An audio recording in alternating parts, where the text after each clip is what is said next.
Ya, kali ini saya sedang berada di rumah produksi keripik tike untuk melihat proses pengolahan keripik tike. Mau tahu keseruannya? Ikuti terus.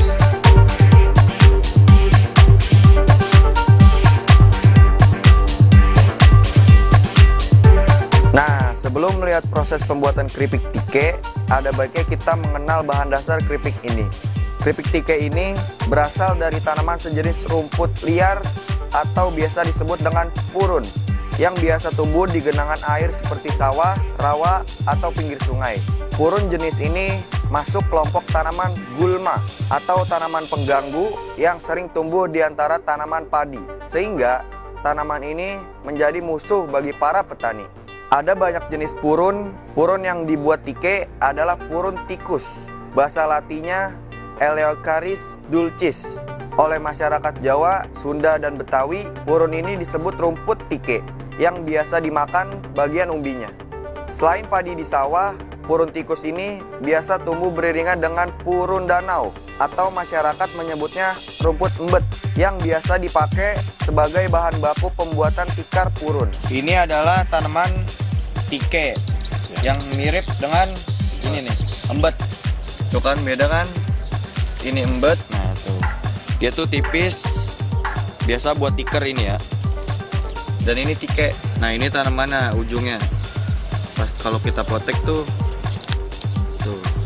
bulat ya. Kurang lebih sepensil lah, pensil 2B.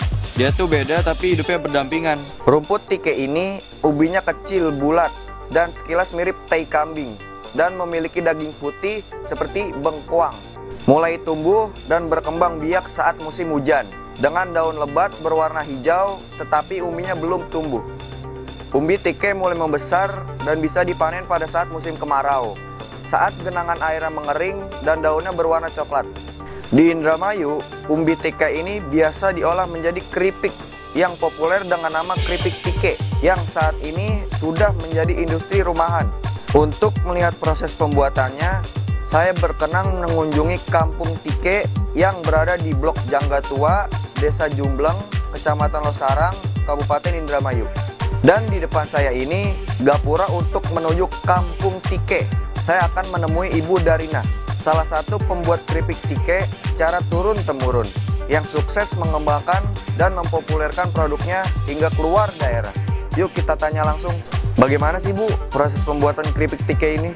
Pertamanya itu kita nyari bahannya itu dari rawa yang dekat laut, daerah rawa yang banyak airnya, yang sudah mulai setengah mengering, itu baru bisa diambil umbi rumputnya, karena kalau pas banjir kita nggak bisa ambil. Nanti setelah diambil itu kita cuci dulu, kita buang dulu akarnya sama lumpurnya. Itu baru proses pembersihan awal. Kemudian kita adakan proses pembersihan kedua, itu dibersihin lagi sampai airnya itu terlihat agak jernih. Jadi kalau sudah terlihat jernih airnya, berarti itu sudah bersih. Setelah dibersihkan, baru kita geprek. Nah, sebelum digeprek kita sangrai terlebih dahulu. Nah, itu proses sangrai itu perlu kehati-hatian dan perlu ketelitian, karena kalau tidak teliti dan hati-hati nanti banyak bahan yang terbuang, tidak jadi keripik gitu. Pada kesempatan ini saya juga mencoba untuk ikut membuat keripik tike. Akan saya coba ya. Beberapa kali saya geprek gagal. Kadang umbinya lompat, kadang pukulan tidak pas sasaran. Selain harus tepat sasaran, tekanan pukulan juga harus pas, biar lebar dan ketebalan keripik sesuai kebutuhan. Saat melihat ibu-ibu ini kelihatannya gampang, tapi setelah saya mencoba sendiri ternyata tidak mudah. Itulah mengapa kita harus punya keahlian dalam bidang apapun, agar kita bisa menghasilkan sesuatu secara maksimal dalam hal apapun. Nanti setelah kita geprek baru kita jemur. Nah, menjemurnya juga kita seperti itu, harus satu-satu ditata supaya keringnya itu pas. Setelah dijemur, ketika keringnya sudah pas, baru kita goreng. Kita siapkan dulu minyaknya. minyaknya harus benar-benar panas. Karena kalau tidak panas itu akan mempengaruhi hasil. Jadi hasilnya nanti kurang mekar, kurang renyah. Kemudian setelah digoreng, baru nanti kita kasih bumbu. Nah, bumbunya kita pakai rempah-rempah asli. Nggak ada campuran macam-macam, kita pakai bawang goreng sama garam saja. Supaya gurih gitu. Dan rasa khas keripik tikenya tidak hilang. Jadi cuma kita tambahin perasa gurih saja. Karena selebihnya keripik tike ini rasa khasnya sudah ada, sudah gurih. Kita tambahin asin sedikit supaya lebih mantap gurihnya. Kemudian setelah selesai digoreng, baru kita packing. Ya, kita packing dengan berbagai macam kemasan.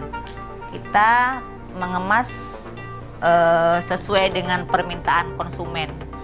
Ada yang dari mulai kemasan besar, kemudian ada yang kemasan 1 kilo, setengah kilo, sampai kemasan pouch.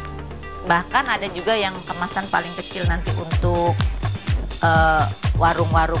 Nah, setelah lihat prosesnya dari bahan baku hingga pengemasan, saya akan coba bagaimana rasanya keripik tike ini. Saya akan coba rasanya gimana.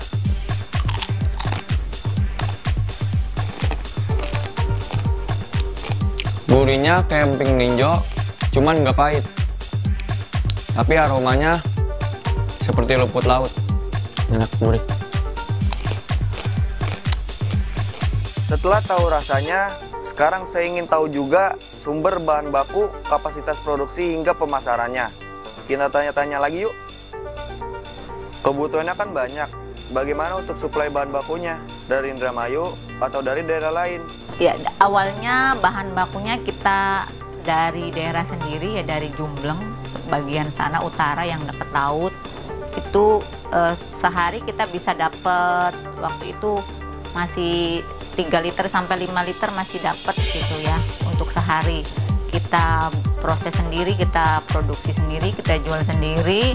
Tapi tadi karena permintaan semakin banyak, akhirnya kita juga kan membutuhkan bahan yang lebih banyak. Nah, berhubung wilayah di sebelah utara itu sekarang mengalami perubahan, yang tadinya rawa banyak yang dibuat empang, akhirnya kita kehabisan bahan baku. Akhirnya kita mencari bahan baku keluar daerah.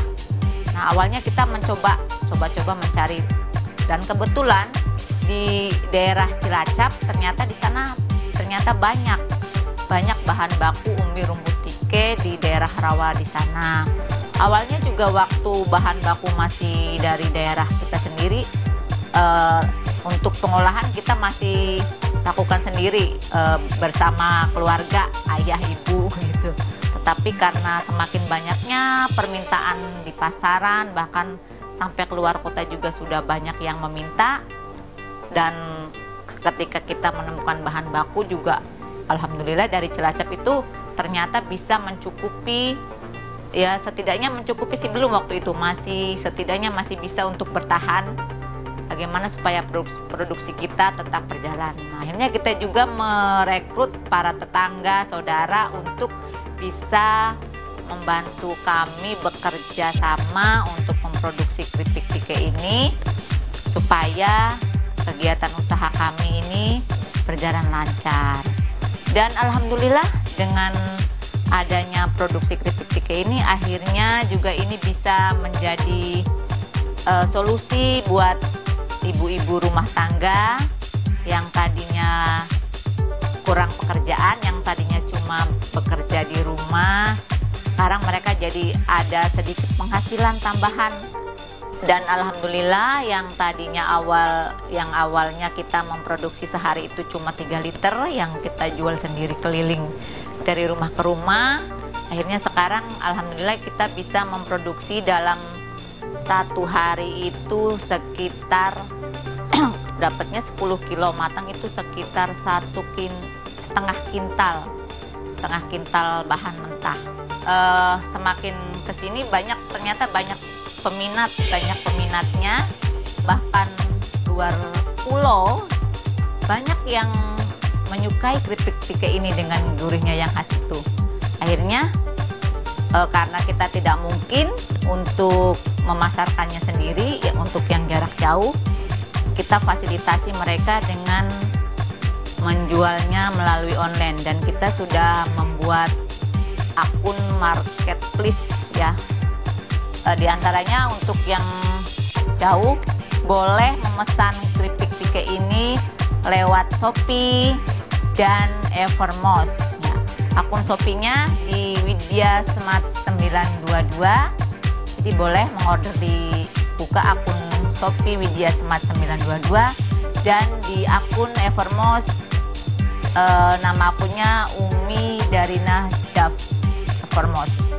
Kemudian bagi yang wilayah kota boleh datang langsung ke outlet kami di toko Tiga Saudara yang beralamat di Perumahan Jangga Regensi Blok A4, atau mungkin boleh menghubungi via call kami yaitu di 087 727 360 160. Nah, itulah proses pembuatan keripik tike. Jangan lupa nih, klik subscribe, like, and comment. Terima kasih sudah menyaksikan video ini. Semoga bermanfaat buat saya dan buat teman-teman. Saya Jericho Zeki, sampai jumpa.